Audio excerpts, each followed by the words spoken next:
Friends, welcome back to my channel. ఈరోజు మీకు ఈ సీరియల్లో ఏం జరిగిందో తెలుసుకోవాలి అనుకుంటున్నారా? అయితే వెంటనే మనం సీరియల్లోకి వెళ్ళిపోదాం. ఇక అవని అయితే భరత్ని తీసుకుని ప్రణతిని ప్రేమించిన వ్యక్తి కోసం ఊరంతా వెతుకుతూ ఉంటుంది.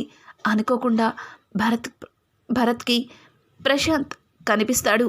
ఒక్కసారిగా ప్రశాంత్ని చూసిన భరత్, అక్క అదిగో అక్క, అతనే ప్రశాంత్ అంటే, ఇదిగో ఒక్కసారి ఫోటో చూడు అని చెప్పి భరత్ ఇక అవనికి ఫోటో చూపిస్తాడు. ఇంకా అవని అలాగే భరత్ ఇద్దరు కూడా ప్రశాంత్ని పట్టుకోవడానికి పరుగులు తీస్తారు. కానీ అక్కడి నుంచి ప్రశాంత్ వెళ్ళిపోతూ ఉంటాడు. ఇక ప్రశాంత్ని పట్టుకోవడానికి ఇద్దరు కూడా ఒక ఆటోలో ప్రశాంత్ని ఫాలో చేస్తారు. ఇక ప్రశాంత్ కొంత దూరం వెళ్ళిన తర్వాత ఒక దగ్గర ఆగుతాడు. అక్కడ చక్రధర్ ఉంటాడు. చక్రధర్ని చూసిన అవని షాక్ అయిపోతుంది. ప్రశాంత్ని పట్టుకొని నిలదీయాలి అనుకున్న అవని అక్కడే ఆగిపోతుంది. ఇక భరత్ని పట్టుకుని అవని, భరత్ నువ్విక్కడే ఉండు, నేను ఇప్పుడే వస్తాను అని చెప్పి ఇక ముందుకు వెళ్ళి ఒక కారు చాటున నుంచుని వాళ్ళిద్దరూ ఏం మాట్లాడుకుంటున్నారో వింటూ ఉంటుంది. ఇంకా చక్రధర్ అయితే, రేయ్ ఈడియట్, బయటికి రావద్దని చెప్పాను కదా, ఎందుకొచ్చావు అని చెప్పి చక్రధర్ అయితే ప్రశాంత్ చెంప చెల్లు మనిపిస్తాడు. ఇక ప్రశాంత్ అయితే, సారీ సార్, నాకు బాగా ఆకలిగా అనిపించింది, మీరేమో ఫోన్ చేస్తుంటే అస్సలు లిఫ్ట్ చేయట్లేదు, భోంచేద్దామని బయటికి వచ్చాను అని చెప్పడంతో దానికి చక్రధర్ అయితే, చూడు ఇంకొకసారి ఇట్లా నాకు చెప్పకుండా తెలియకుండా బయటికి వచ్చావంటే చంపేస్తాను, అర్థమవుతుందిగా, నేను చెప్పే వరకు నిన్ను బయటికి రావద్దని చెప్పాను కదా, వెళ్ళు, లోపలికి వెళ్ళు అని చెప్పి ఇక ప్రశాంత్ని లోపలికి నెడతాడు. అలాగే బయట గేటు దగ్గర ఉన్న వాచ్మెన్తో, ఏయ్ నీకు నెల నెల జీతం ఇస్తుంది, దేనికనుకుంటున్నావు, చూడు నువ్వు నీకిచ్చిన జీతం కంటే ఎక్కువ ఇచ్చేది వాణ్ణి కాపలా కాయడానికి, అంతేగాని వాడు వెళ్తానంటే బయటికి పంపించడానికి కాదు, చూడు వాణ్ణిక బయటికి పంపిస్తే నీ ఉద్యోగమే కాదు నీ ప్రాణాలే పోతాయి అని చెప్పి చక్రధర్ అయితే ఇక గేటు దగ్గర ఉన్న వాచ్మెన్కి గట్టి వార్నింగ్ ఇస్తాడు. ఇంకా అవని అయితే అదంతా చూసి ఒక్కసారిగా షాక్ అవుతుంది. అంటే ప్రణతి జీవితం నాశనం అవడానికి కారణం చక్రధర్ బాబాయ్య అంటే పల్లవికి కూడా ఈ నిజం తెలిసే ఉంటుంది అని చెప్పి ఇంకా అవని అయితే అర్థం చేసుకుంటుంది. కానీ ఇప్పుడు ప్రశాంత్ని పట్టుకుని తీసుకెళ్ళటం అనేది కరెక్ట్ టైం కాదు. ఒకవేళ నేను ప్రశాంత్ కోసం ఇలా వెతుకుతున్నానని తెలిస్తే ప్రశాంత్ని చక్రధర్ బాబాయ్ చంపేయచ్చు అని చెప్పి అవని అనుకుని ఇక చక్రధర్కి తెలియకుండా అక్కడి నుంచి భరత్ దగ్గరికి వెళ్తుంది. ఇంతలో భరత్, అక్క ఏమైందక్క, నన్ను ఇక్కడే ఉండమన్నావు, అసలు నువ్వెక్కడికి వెళ్ళావు, అక్కడ ఎవరున్నారు, భరత్ ఎటు వెళ్ళాడో కనిపించాడా అని అంటూ ఉంటే ఆ మాట విన్న అవని, చూడు భరత్, ఆ ప్రశాంత్ ఎక్కడ ఉన్నాడో తెలిసింది, వాణ్ణి ఎట్లా పట్టుకోవాలో నాకు తెలుసు, ముందు మనం ఇంటికి వెళ్దాం పదా అని చెప్పి ఇక భరత్ని తీసుకుని అవని ఇంటికైతే వెళ్తుంది. ఇంటి దగ్గర ప్రణతి అవని రావడంతోనే, వదిన ప్రశాంత్ కనిపించాడా అని ఇక ప్రణతి అడగడంతో దానికి పక్కన ఉన్న భరత్ కనిపించాడని చెప్పబోతుంటే అవని తన చెయ్యి పట్టుకుని ఆపేసి, లేదు ప్రణతి, కానీ ఆ ప్రశాంత్ ఎక్కడ ఉన్నా వెతికి తీసుకొస్తాను అని చెప్పి ఇంకా ప్రణతికి చెప్తుంది. ఇంతలో ఇంటి ముందుకి పోలీసులు వచ్చి ఆగుతారు. ఒక్కసారిగా పోలీసుల్ని చూసిన అందరూ కూడా షాక్ అయిపోతారు. ఇక పోలీసులు లోపలికి వచ్చి ప్రణతి అంటే ఎవరు అని అడగడంతో దానికి ప్రణతి, నేనే ప్రణతిని అని చెప్పి చెప్పడంతో, చూడమ్మా, నిన్ను తీసుకురమ్మని మీ నాన్నగారు రాజేంద్ర ప్రసాద్ గారు అలాగే మీ అమ్మగారు పార్వతి మమ్మల్ని పంపించారు అని చెప్పడంతో ఇక పక్కన ఉన్న అవని, ఏం మాట్లాడుతున్నారు, తను ఇప్పుడు ఎక్కడికి రాదు, అయినా తనకి పెళ్ళయింది, ఇప్పుడు తనని ఉన్న పలంగా రమ్మంటే తనకి ప్రమాదం పొంచి ఉండే పరిస్థితి ఏర్పడుతుంది అని అంటూ ఉంటే దానికి ప్రణతి తన మనసులో, అమ్మయ్య ఇంటికెళ్ళే అవకాశం దొరికింది, ఇంట్లో అందరికీ జరిగిందంతా చెప్తాను, తప్పో ఒప్పో వదిన ఏ తప్పు చెయ్యలేదు, ప్రశాంత్ వల్ల ఘోరంగా మోసపోయాను అన్న నిజాన్ని నాన్నకి చెప్తాను అని చెప్పి ఇక ప్రణతి తన మనసులో అనుకుంటుంది. ఏంటమ్మా, నీతోనే మాట్లాడేది. నువ్వు కాకుండా ఇక్కడ ఉన్న వాళ్ళందరూ సమాధానం చెప్తున్నారు. నువ్వు రాజేంద్ర ప్రసాద్ గారు మిమ్మల్ని తీసుకురమ్మన్నారు, నడువమ్మా అని చెప్పడంతో దానికి ప్రణతి కూడా వెళ్తానన్నట్టుగా తల ఊపుతుంది. ఒక్కసారిగా అవని, ప్రణతి, నువ్వు ఇంటికి వెళ్తావు, ఏం జరుగుతుందో నీకు తెలీదా? చూడు, నువ్వెక్కడికి వెళ్ళడానికి లేదు. ఇప్పుడు నువ్వు అక్కడికి వెళ్తే నీకు అంత మంచిది కాదు అని ఇక అవని చెబుతూ ఉంటే ఆ మాట విన్న ప్రణతి, లేదు, నేను మా ఇంటికి వెళ్ళిపోతాను, నాకు ఇక్కడ ఉండాలని అస్సలు లేదు అని చెబుతూ ఉంటే అక్కడే ఉన్న స్వరాజ్యం, అదేంటమ్మా అలా మాట్లాడుతున్నావు? నువ్వు మీ ఇంటికి వెళ్ళిపోవడం ఏంటి?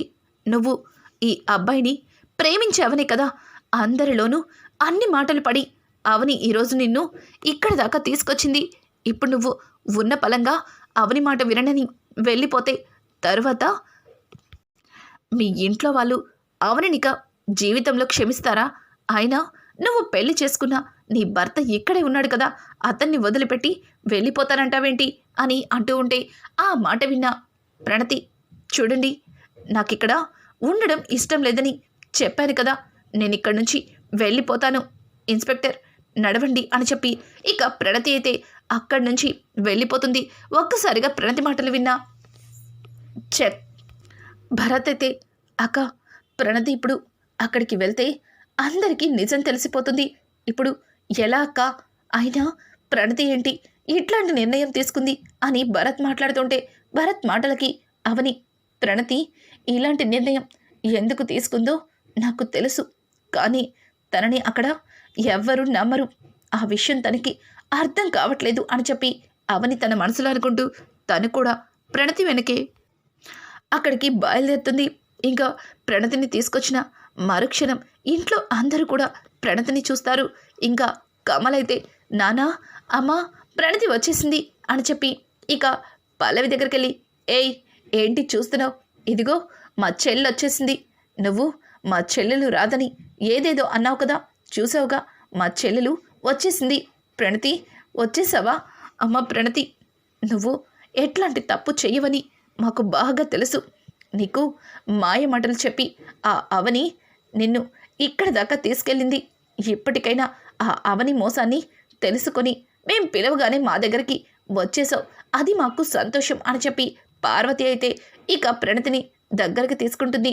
ఇంకా రాజేంద్ర అయితే, చూడండి ఇన్స్పెక్టర్, మా అమ్మాయిని మాకు తీసుకొచ్చి అప్పగించినందుకు థ్యాంక్స్, ఇక మీరు వెళ్ళొచ్చు అని చెప్పి అక్కడి నుంచి ఇన్స్పెక్టర్ని పంపించేస్తుంది. తర్వాత ప్రణతిని దగ్గరికి తీసుకుని, చూడు ప్రణతి, ఏ రోజు కూడా మా దగ్గర ఎట్లాంటి చిన్న విషయాన్ని కూడా దాచిపెట్టేదానివి కాదు, కానీ ఇంత పెద్ద నిజాన్ని ఎందుకు దాచిపెట్టావు అని అంటూ ఉంటే పక్క నుంచి పల్లవి, మావయ్య, తను ఆ అవని చెప్పిన మాయ మాటల్లో కూరుకుపోయింది, వాటి నుంచి బయటపడలేకపోయింది. ఇప్పటికైనా ఆ అవని తనని ఎంత మాయ చేసిందో తెలుసుకుంది కాబట్టి తిరిగి మళ్ళీ మన ఇంటికి వచ్చేసింది అని చెప్పి ఇంకా పల్లవి మాట్లాడుతూ ఉండగానే ఇంకా ప్రణతి అయితే, చాలు చాలొదినా, ఇంకా ఇంట్లో వాళ్ళని నీ అబద్ధాలతో నీ మాటలతో మోసం చెయ్యొద్దు అని ప్రణతి అన్న మాటలకి ఒక్కసారిగా పల్లవికి దిమ్మ తిరిగిపోతుంది. ఇంకా పల్లవి అయితే పల్లవి విషయంలో ప్రణతి మాట్లాడిన మాటలకి ఇంకా అక్కడే ఉన్న కమల్, ప్రణతి ఏంటి, పల్లవి మోసం చేసిందా? ఏం మాట్లాడుతున్నావు ప్రణతి అని అంటూ ఉంటే పార్వతి, అది నిన్ను బాగా మార్చేసింది. చూడు ప్రణతి, నువ్వు మంచిది అని నమ్ముతున్న ఆ అవని నువ్వనుకున్నంత మంచిది కాదు, అది నిన్ను మాయ చేసిందే. దాని మాటలతో చేష్టలతో నిన్ను వాళ్ళ తమ్ముడి ప్రేమలో పడేలా చేసింది అని అంటుంటే, అమ్మా చాలు ఆపండి, వదిన ఎట్లాంటిదో తెలియక ఇష్టం వచ్చినట్టు మాట్లాడుతున్నారు. అంత మంచి వదిన్ని తిట్టి తన మీద నిందలు వేసి మరింత పాపాన్ని మూట కట్టుకోవద్దు అని అంటుంటే, ఏంటి మాకే నీతులు చెప్తున్నావా? అసలు నిన్ను అక్కడి నుంచి ఎందుకు తీసుకొచ్చామో నీకు తెలుసా? ఎదవ కట్టినా తాళిని తీసి అవతల పడేసే. జరిగిందేదో జరిగిపోయింది. ఇప్పటికైనా మేం చెప్పింది వింటే నీ జీవితం బాగుపడుతుంది. పార్వతి, ప్రణతిని లోపలికి తీసుకెళ్ళు అని చెప్పి రాజేంద్ర అయితే ప్రణతిని లోపలికి తీసుకెళ్ళమండంతో పల్లవి అలాగే ఇక శ్రేయ, పార్వతి ముగ్గురు కూడా బలవంతంగా ప్రణతిని లోపలికి తీసుకెళ్తుంటారు. అమ్మా, నేను చెప్పేది వినండి. అవని వదిన ఏ తప్పు చెయ్యలేదు. అన్ని తప్పులు నేనే చేశాను. నా వల్లే వదిన ఈరోజు మీ అందరి ముందు దోష అయింది. ప్లీజ్ అమ్మా, ఒక్కసారి నేను చెప్పేది వినండి అని చెప్పి ప్రణతి ఎంత చెప్తున్నా వినిపించుకోకుండా పల్లవి అయితే బలవంతంగా ప్రణతిని గదిలోకి తీసుకెళ్తుంది. ఇంకా శ్రియా, నువ్వు బయటికి వెళ్ళు. అత్తయ్య, ప్రణతితో నేను కాసేపు మాట్లాడతాను అని చెప్పి ఇక తలుపులు వేస్తుంది. ప్రణతి అయితే పల్లవి వైపు చూసి, చూడు, ఇదంతా నువ్వే చేసావు. నువ్వు చేసిన పని వల్లే ఈరోజు నా జీవితం ఇట్లా అయిపోయింది. ఇంకా నీ గురించి అందరికీ నిజం చెప్పకపోతే నిజంగానే అవని వదిన్ని నేను మోసం చేసినట్టు అవుతాను అని చెప్పడంతో ఇక పల్లవి అయితే ప్రణతి చెంప పగలకొట్టి పిచ్చి పిచ్చి వేషాలు వేస్తే ఆ అవనిని ఇంటి నుంచి బయటకు గెంటేసినట్టు నిన్ను కూడా ఈ ఇంటికి దూరం చేస్తాను. చూడు, నువ్వు ఒక్క మాట మాట్లాడినా నా గురించి నీకు బాగా తెలుసు. నువ్వు కడుపుతో ఉన్న సంగతి ఇంట్లో అందరికీ చెప్పానంటే తరువాత పరిణామం ఎలా ఉంటుందో నువ్వు ఊహించంది కాదు అని అంటుంటే, నేను ఇలా అవ్వడానికి కారణం నువ్వే కదా. నువ్వు చేసిన పని వల్లే కదా ఈరోజు నేను అందరి ముందు తల దించుకోవాల్సి వచ్చింది. అలాగే నా వల్ల వదిన ఎన్నో మాటలు పడింది.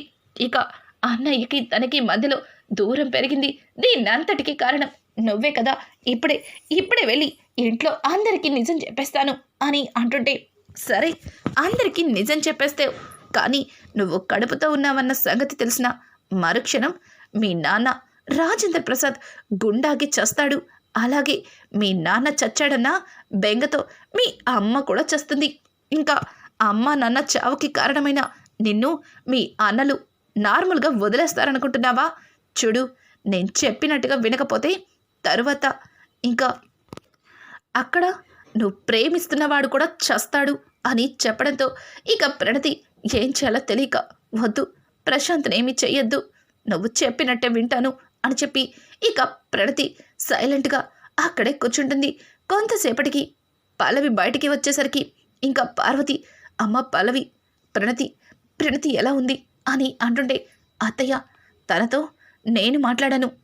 తనకి ఏం చేయాలో అన్నీ చెప్పాను. ఫస్ట్లో మారాన్ చేసింది, కానీ తర్వాత ఆ అవని మోసాలని కుట్రలని తెలుసుకుంది. అందుకే మనం ఎలా చెప్తే అలానే వింటుంది. ఇక గుట్టు చప్పుడు కాకుండా ఒక అబ్బాయిని తీసుకొచ్చి తనతో పెళ్లి జరిపించేస్తే మన బాధ్యతలు తీరిపోతాయి. ఇక అలాగే ఆ అవని తన తమ్ముడు చేసిన పనికి వాళ్ళనేం చేయాలో నాకు బాగా తెలుసు అని చెప్పి పల్లవి అంటూ ఉంటుంది. ఇక కొంతసేపటికి అవని అయితే అక్కడికి వస్తుంది. అవనిని చూసిన కుటుంబం ఒక్కసారిగా కోపంతో రగిలిపోతారు. ఇక పార్వతి అయితే, ఆగు, మళ్ళీ ఎందుకొచ్చావు? మళ్ళీ ఏం చేయాలని వచ్చావు? చూడు, ఇప్పటికీ నీ మాయ మాటలతో నా కూతురు జీవితాన్ని నాశనం చేశావు.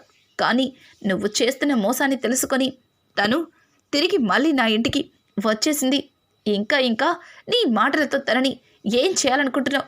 వెళ్ళిక్కడి నుంచి అని అంటూ ఉంటే దానికి అవని అయితే, వెళ్తానత్తయ్య, వెళ్లే ముందు మీ అందరికీ కొన్ని నిజాలు చెప్పి అప్పుడు వెళ్తాను అని అంటూ ఉంటే దానికి పల్లవి, చూడు, నువ్వెట్లాంటి నిజాలు చెప్పక్కర్లేదు.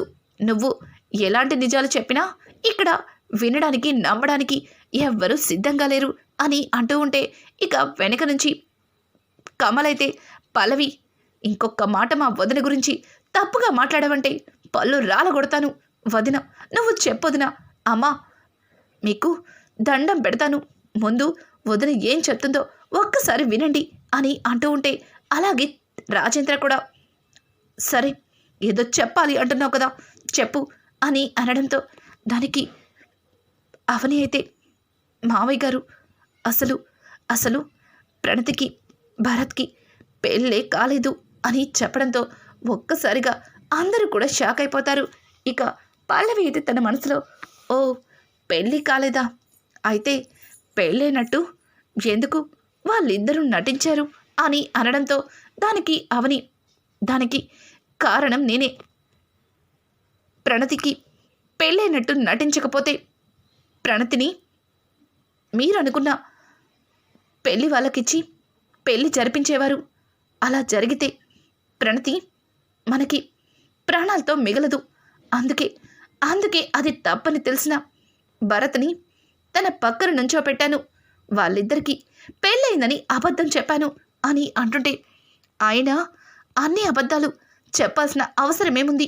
నా కూతురు మరొకరిని ప్రేమించిందని మాతో చెప్తే మేమే ఆ అబ్బాయితో తనకి పెళ్లి జరిపించి ఉండేవాళ్ళం కదా అని చెప్పడంతో, అత్తయ్య, ఈ నిజాన్ని మీతో ఎట్లా చెప్పాలో నాకు అర్థం కావట్లేదు. ప్రణతి ప్రేమించిన వ్యక్తి తనని మోసం చేశాడు. తనకి కనిపించకుండా దూరంగా వెళ్ళిపోయాడు. తనని తప్ప మరెవరిని పెళ్లి చేసుకోలేనని ప్రణతి చచ్చిపోవాలని సూసైడ్ అటెంప్ట్ చేసింది. సమయానికి చూడడం బట్టి ప్రణతిని కాపాడగలిగాం. తనని వీటన్నింటి నుంచి బయట పడేయాలి అంటే ప్రణతి ఇష్టపడ్డవాడితో పెళ్లి జరిపిస్తానని తనకి మాటిచ్చాను. అందుకే ప్రణతి ఇలా చేసింది అని చెప్పడంతో ఇక పల్లవి అయితే క్లాప్స్ కొడుతూ, చాలా బాగుంది అత్తయ్య, ఇంతవరకు ఈవిడ గారిని ఎవరూ నమ్మలేదని మరొక కట్టుకథతో వచ్చింది. అయినా అబద్ధాల మీద అబద్ధాలు చెప్పడానికి నీకు సిగ్గనిపించట్లేదా అని చెప్పి ఇంకా పల్లవి అయితే అవన్ని నిలదీస్తుంది. అలాగే అక్షయ్ కూడా, చాలు ఇంకా ఇప్పటికే నువ్వు అబద్ధాల మీద అబద్ధాలు చెప్పి నన్ను చాలా మోసం చేశావు. నాతో పాటు నా కుటుంబాన్ని కూడా మోసం చేస్తున్నావు. ఇంకా నీ మాయ మాటలకి ఇక్కడ తల వంచడానికి నమ్మటానికి ఎవ్వరూ సిద్ధంగా లేరు. అయినా ప్రణతి మరొకరిని ప్రేమించిందని సాక్ష్యమేంటి? ప్రణతి తన నోటితో చెప్పింది భరత్ని ప్రేమించానని, భరత్ని పెళ్లి చేసుకున్నానని. కానీ నేను చేసింది తప్పని తను తెలుసుకుని మళ్ళీ మా ఇంటికి వచ్చేసింది అని అంటుంటే, అయ్యో అత్తయ్య, అదంతా ప్రణతి నాతో ఒట్టు వేయడం వల్లే మీకు అలా చెప్పింది. కావాలంటే ఒక్కసారి ప్రణతిని పిలిపించండి అని చెప్పడంతో దానికి పల్లవి, సరే ప్రణతిని తీసుకొస్తాను, కానీ ప్రణతి నిజం బయట పెట్టిన తర్వాత నువ్వు ఇక్కడ ఒక్క నిమిషం కూడా ఉండకూడదు. ఎందుకంటే నువ్వు మాట్లాడుతుంటే ఇక్కడ వినడానికి మాకు చాలా ఇబ్బందిగా ఉంది అని చెప్పి ఇంకా పల్లవి అయితే అవనితో అంటుంది. అవని ప్రణతిని తీసుకురమ్మని చెప్పడంతో ఇక పల్లవి లోపలికి వెళ్ళి, చూడు, అవని ఇక్కడికి వచ్చింది. నేను చెప్పిందంతా గుర్తుంది కదా? నేను చెప్పింది చెప్పినట్టు నువ్వక్కడ చెప్పకపోతే తర్వాత అక్కడ నీ ప్రియుడు ప్రశాంత్ ప్రాణాలు వదిలేస్తాడు అని చెప్పడంతో, వద్దు, ప్రశాంత్నేమి చేయొద్దు, చెప్తాను అని చెప్పి ఇక ప్రణతి బయటికి వచ్చి అవని ముందు నిలబడి, చాలింకా, ఇప్పటి వరకు నువ్వు చెప్పిన మాయ మాటలు, నువ్వు చేసిన మోసం చాలు. నువ్వేంటో నీ మోసమేంటో తెలుసుకున్నాను. నాకు తప్పుడు మాటలు చెప్పి నీ తమ్ముడితో ప్రేమలో దిగేలా చేశావు. ఇంకా నా జీవితాన్ని నాశనం చేయొద్దు. ఒక్కసారి నిన్ను నమ్మి నా జీవితాన్ని నాశనం చేసుకున్నాను. మళ్ళీ నీ మాటల్లో నేను నమ్మదలుచుకోలేదు. వెళ్ళిపో ఇక్కడి నుంచి అని చెప్పి ప్రణతి అయితే అవనితో అంటుంది. అవని, చూడు ప్రణతి, నువ్విలా మాట్లాడడానికి కారణమేంటో నాకు బాగా తెలుసు. ఇదంతా ఎవరు చేస్తున్నారో కూడా నాకు తెలుసు అని అంటుంటే పార్వతి, చూడు, నువ్వు ఎన్ని అబద్ధాలు చెప్పినా, ఎంత మాయ చేసినా ఇక్కడ వినడానికి ఎవ్వరూ సిద్ధంగా లేరు. మర్యాదగా ఇక్కడి నుంచి వెళ్తావా లేక మెడ పట్టుకుని బయటికి గెంటమంటావా అని అంటుంటే, అత్తయ్య, మీకు అంత అవసరం లేదు. ఇక్కడ ఎవరు ఇంటి నుంచి వెళ్ళాలో నేను చెప్తాను. భరత్ అని భరత్ని పిలవడంతో ఇక భరత్ అయితే ప్రశాంత్ని తీసుకుని వాళ్ళ ముందు పెడతాడు. ప్రశాంత్ని చూసిన ప్రణతి ప్రశాంత్ అని చెప్పి షాక్ అయిపోతుంది. అలాగే పల్లవి కూడా వీడేంటి వీళ్ళ దగ్గర ఉన్నాడు, వీడు వీళ్ళకెలా దొరికాడు అని చెప్పి పల్లవి భయపడుతుంటుంది. ఏంటి పల్లవి, ప్రశాంత్ని చూస్తుంటే నోట్లో నుంచి మాట రావట్లేదా? అసలు ప్రశాంత్ నాకెలా దొరికాడని ఆలోచిస్తున్నావా? నువ్వు ప్రశాంత్ని దాచిపెట్టి ప్రణతి జీవితాన్ని నాశనం చేయాలనుకున్నావు. కానీ ప్రణతి జీవితాన్ని నిలబెట్టడం కోసం నా తమ్ముణ్ణి భర్తగా తన పక్కన నిలబెట్టాను. అలాగే నువ్వు దాచిపెట్టిన ప్రశాంత్ని బయటికి తీసుకొచ్చాను. అత్తయ్య, ఎన్ని రోజులు ఈ పల్లవి ఎన్ని కుట్రలు చేసినా ఎప్పుడు కూడా మీకెవ్వరికి నిజం చెప్పలేదు. ఏ రోజైనా తను మారుతుంది, అలాగే మనతో సంతోషంగా ఉంటుందని అనుకున్నాను. కానీ తను మారట్లేదు కదా. చివరికి కూతురు లాంటి ఆడపడుచు జీవితాన్ని కూడా నాశనం చేయాలని చూసింది. ఇట్లాంటి మనిషి గురించి ఇంకా దాచిపెట్టడం అనవసరం. ఈరోజు కాకపోయినా ఏదో ఒక రోజు ఈ పల్లవి గురించి నిజం అందరికీ తెలుస్తుంది. కానీ అప్పటికే తన జీవితాన్ని కోల్పోయి ప్రణతి ఏమవుతుందో కూడా తెలీదు. అందుకే ఈ నిజాన్ని మీ అందరి ముందు బయట పెడుతున్నాను. చూడండి, ఈ కుర్రోడ్ని డబ్బులిచ్చి మన ప్రణతిని ప్రేమలో దింపమని, అలాగే తన జీవితాన్ని నాశనం చెయ్యమని, ఒక ఆడదాని వయ్యుండి మరొక ఆడదాని జీవితం గురించి ఇంత నీచంగా ఆలోచిస్తావని అస్సలు అనుకోలేదు. ఆ పాపం మాటలు నా నోటితో నేను చెప్పలేను అని చెప్పి ఇక అవని తట్టుకోలేక పల్లవి 2 చెంపలు పగలగొడుతుంది. ఒక్కసారిగా పల్లవి అయితే అవని ఆగు ఆగు అని చెప్పి ఇక అవనిని ఆపుతుంటే, నీళ్ళంటి దాన్ని కొట్టినా సరే ఆ పాపం నా చేతులకి అంటుతుందేమో. అత్తయ్య, ఇట్లాంటి ఆడదాన్ని నేనింతవరకు చూడలేదు. ఇంతవరకు కన్నయ్య గురించి ఆలోచించి ఇది ఎన్ని తప్పులు చేసినా ఎవ్వరికీ చెప్పలేదు. ఈరోజు ప్రణతి జీవితాన్ని నాశనం చేయాలని చూసింది. ప్రణతి, నీకు భయం లేదు, నీ వెనక నేనున్నాను. చూడు, ప్రశాంత్ని చూడు, తనకేం కాలేదు అని అంటుంటే ఇక ప్రణతి చాలా ఆప్యాయంగా ప్రశాంత్ దగ్గరికి వెళ్ళి, ప్రశాంత్, నీకేం కాలేదు కదా అని అంటుంటే, ప్రశాంత్, నన్ను క్షమించు. నేను నిన్ను ప్రేమ పేరుతో చాలా బాధ పెట్టాను. వీళ్ళిచ్చిన డబ్బుకి ఆశపడి నీ జీవితాన్ని నాశనం చేశాను అని అంటూ ఉంటే ఒక్కసారిగా ప్రణతి ఒక అడుగు వెనక్కి వేసి, అంటే కేవలం డబ్బు కోసమే నన్ను ప్రేమించినట్టు నటించావా అని అనడంతో దానికి ప్రశాంత్, అవును, డబ్బు కోసమే నిన్ను ప్రేమించినట్టు నటించాను. నాకు ఇదివరకే పెళ్ళయింది. నా కొడుకు హాస్పిటల్లో చావు బ్రతుకుల్లో ఉన్నాడు. వాణ్ణి బ్రతికించుకోవడం కోసం ఈ పల్లవి చెయ్యమన్న ప్రతి తప్పుని చేశాను. నన్ను క్షమించండి అని చెప్పి ఇక ప్రశాంత్ అయితే వాళ్ళందరినీ క్షమాపణలు అడుగుతాడు. ఇక అవని తట్టుకోలేక ప్రశాంత్ చెంప పగలకొట్టి, మరి తన కడుపులో పెరుగుతున్న బిడ్డకి ఎవర్రా సమాధానం చెప్పేది? నువ్వు నీ అవసరాల కోసం ఒక ఆడపిల్ల జీవితాన్ని నాశనం చేశావు.